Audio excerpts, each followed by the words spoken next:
Nako, ay ngayon lang to. Maulan ba dyan sa Mindanao? Parting yan ng Davao? Oh, kasi po, eto, maya't maya pala ay baha dito sa Davao. Kahit saang parte yan ng Davao, ha?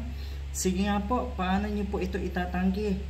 Dapat kasi may news blackout kayo, ha? Katulad ng mga ginagawa ng mga presinto dyan sa lugar nyo, Mr. Jason dyan sa Davao, di ba dinodoktor yung mga logbook?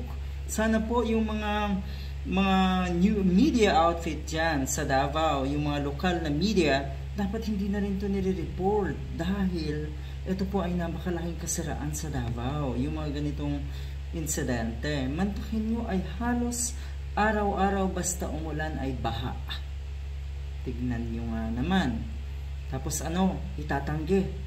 Nagngangal-ngal na kuno ay hindi naman talaga ganun ka-traffic daw or ganun ka-congested ang traffic dyan sa sentro mismo ng Davao. Yan po ang pinagtatanggol na itong mga diehard. Lalo na po si Mr. Jason Sa.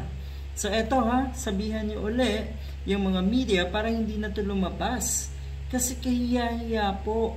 Kayo yung may ganang mambatikos doon sa kuno ay mga flood control projects ni PBBM at kung saan-saang lugar yan, Metro Manila, Naga, yun daw ay lahat ay may anomalya. Yan yung sinasabi natong mga DDS.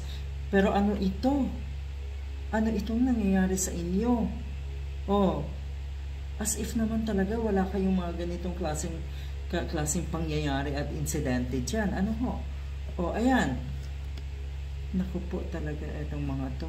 Mag-ingat daw or maingat daw na tinatawid ng mga motorista ang highway dito sa Davao City, isa sa mga highway dahil sa baha. Bunsod ng malakas na ulan. Ulan lang. Walang bagyo ha. Ulan lang po ito. Pero bakit nagkakaganito sa inyo? Oh, aba, ay kung ikukumpara sa Metro Manila, mas maiintindihan pa natin kung may malakas na ulan. Mas maiintindihan pa natin dahil ang Kalakang Maynila ay siguro alam niyo naman na mas konkreto ang lahat ng sulok ng Metro Manila. At yun nga, talagang mas may posibilidad na bahain. Pero dito sa inyo sa Davao, ganyan din pala kalat. Mas malala pa kung tutuusin. So paano nyo pa ito pagtatakpan? Sige nga, good luck.